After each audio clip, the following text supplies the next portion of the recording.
करनी चाहिए। मेरी जो मिस्टेक थी वो बहुत मेजर मिस्टेक थी, जिसकी वजह से मेरा वीज़ा भी लेट आया था। तो डिस्कस करते हैं हम आगे कि क्या है।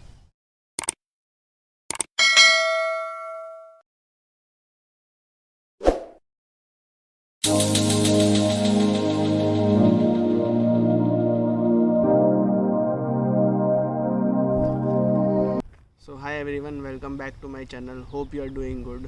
सो आप देख सकते हो कि मैं आज कोई नए पार्क में आया हूँ शूट करने के लिए। यहाँ पे पीछे जो मेरे वो बेसबॉल के लिए है और बहुत बड़ा पार्क है। यहाँ पे आराम से क्रिकेट, फुटबॉल कुछ भी खेल सकते हैं।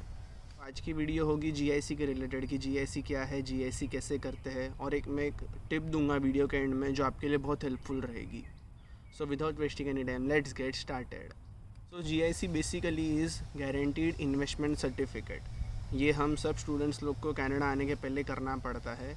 इसका एक सिंपल सा रूल है, बेसिक रूल है कि अगर आपको यहाँ पे कोई जॉब नहीं लगी या कुछ भी नहीं लगा तो आपका रेंट, मंथली ग्रॉसरीज, ये सब जो बेसिक सा खर्चा है वो निकल जाएगा जीआईसी के थ्रू।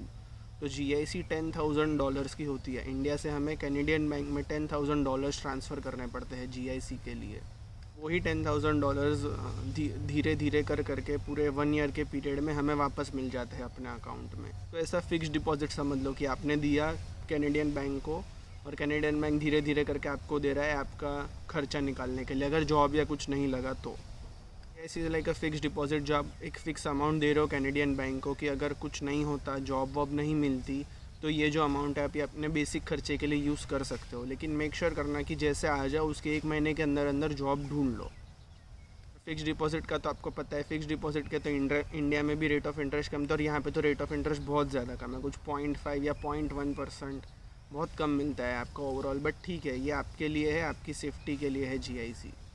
ये था बेसिक इंट्रोडक्शन कि जीआईसी क्या होता है। अब जीआईसी करने के लिए आपको $10,000 आपके इंडियन बैंक अकाउंट से कैनेडियन बैंक अकाउंट में ट्रांसफ़र करने पड़ेंगे। उसके लिए कनाडा में एक बैंक अकाउंट खोलना पड़ेगा जीआईसी के लिए।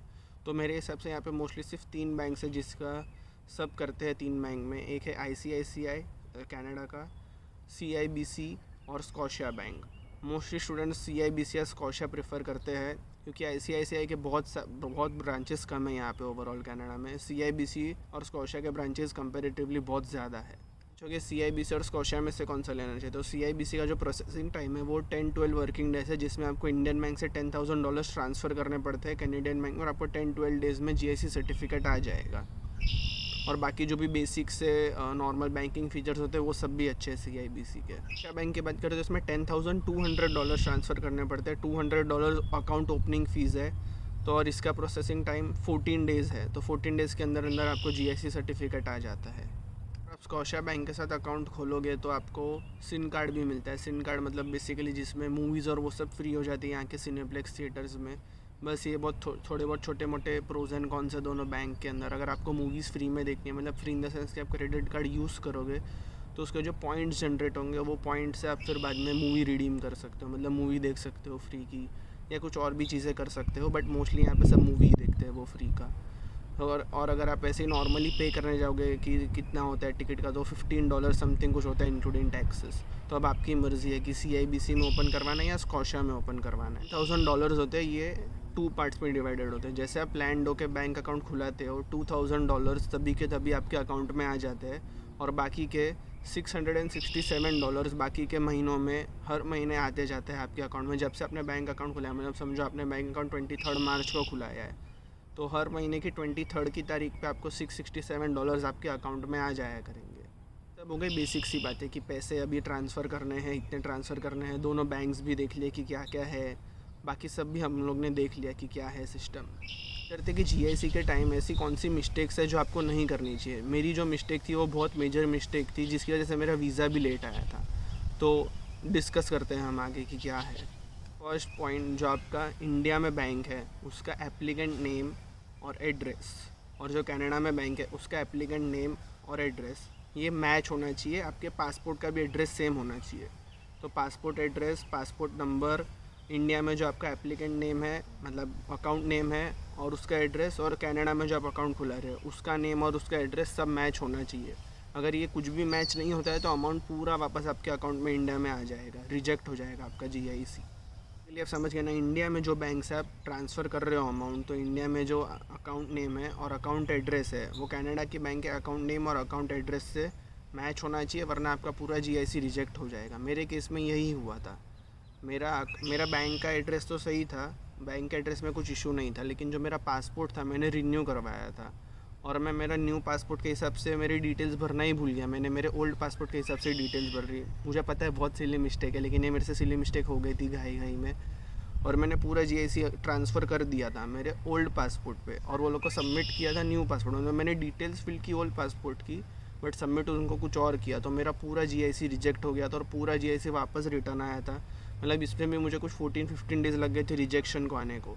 फिर रिजेक्शन के बाद मैंने वापस उनको पे किया पैसे, तो वापस 14-15 डेज़ लग गए। तो इसकी वजह से मेरा वीज़ा फाइलिंग भी लेट हो गया था, क्योंकि मेरा 1 महीने का टाइम सिर्फ जीआईसी में निकल गया था। जो अकाउंट है उसके बारे में समझते। तो यहाँ पे जब आप जीआईसी खुला दो तो यहाँ पे एक ही अकाउंट के अंदर 2 पार्ट खुलते हैं। मतलब एक होता है एक चेकिंग अकाउंट और एक होता है सेविंग अकाउंट। मतलब आप जो अकाउंट खुलाओगे तो आपके सारे पैसे चेकिंग अकाउंट में, मतलब जो चेक्स आ रहे हैं या जो भी आएंगे वो सब चेकिंग अकाउंट में आएंगे। चेकिंग अकाउंट इज़ मतलब डेली एक्सपेंडिचर के लिए जो अकाउंट यूज़ होता है वो, और सेविंग अकाउंट मतलब सेव करने के लिए पैसा।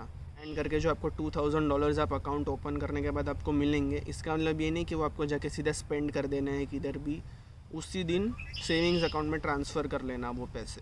फिर भी फालतू खर्चे मत करना, क्योंकि वो जीआईसी के पैसे हैं। तो हर मंथ $667 भी आएंगे, वो भी हमेशा सीधा सेविंग्स अकाउंट में ट्रांसफ़र करना, और सीधा सीधा सब पैसे सेविंग्स अकाउंट में आ रहे तो कभी उससे बाहर मत निकालना। लेकिन पूरे आपके जीआईसी के पैसे सेविंग्स अकाउंट में होने चाहिए, चेक इन अकाउंट में नहीं। चेक इन अकाउंट में अगर ऐसा रहेगा तो आप शायद यूज़ कर दो उसको, तो सेविंग्स अकाउंट में रहेगा तो कोई यूज़ नहीं कर पाएगा ना, आप भी यूज़ नहीं कर पाओगे जब तक आप उसको बाहर नहीं निकाल देते उससे। जो आपके यहाँ पे आपको जॉब लग जाएगी, आके 1 महीने के अंदर ढूंढ लेना, तो जो भी उसके चेक्स आएंगे, जो भी कुछ उसका पेमेंट होगा वो चेक इन अकाउंट में आएगा, तो उससे आपके सारे खर्चे निकल जाएंगे। श्योर करना है कि जीआईसी को अनटच रखो, जीआईसी को ऐसे का ऐसा रखो, और बाकी जो भी आप पैसे कमा रहे हो उसको आप स्पेंड करो, या जैसे आपको यूज़ करना है वैसे आप यूज़ करो। नॉर्मल से जो पूरा मंथली एक्सपेंडिचर है वो सब आपके जॉब के 20 आवर्स इन जॉब से पूरे के पूरे निकल जाएंगे। टिप की बात कर रहा था वो ये है कि जीआईसी के पूरे $10,000 सेव कर देना, उसमें से कुछ भी स्पेंड मत करना, तो आपकी सेम 3 मतलब नेक्स्ट ईयर के फर्स्ट सेम की फ़ीस निकल जाएगी जीआईसी से, और बाकी आप जो थोड़ा सेव अप करते रहोगे और जो थोड़ा आप अर्न करोगे उससे आपकी दूसरी सेम 4 की फ़ीस भी निकल जाएगी। तो जीआईसी एक लाइफलाइन है, इसको आप ऐसे मत समझना कि बस अभी आ गए हैं पैसे तो मैं यूज़ कर देता हूँ, क्योंकि फिर बाद में आपको फ़ीस जमा करने में बहुत ज़्यादा टाइम और बहुत ज़्यादा मेहनत लगेगी। तो जीआईसी के जो भी सारे पैसे हैं सब कुछ सेव करके रखना, जो आप अर्न कर रहे हो उसको स्पेंड करना। That's it for today's video guys. बस आज के लिए सिर्फ इतना ही था कि जीआईसी क्या है और उसका पूरा मैंने आपको सब समझा दिया है। मिलते हैं नेक्स्ट व्लॉग में, तो तब तक के लिए टेक केयर। ये वीडियो आपको इन्फॉर्मेटिव लगा हो और अगर मेरा एक्सपीरियंस आपको कुछ सीखने मिला हो तो प्लीज़ मेक श्योर करना कि ये चैनल को लाइक, शेयर और सब्सक्राइब करें। Thank you for watching.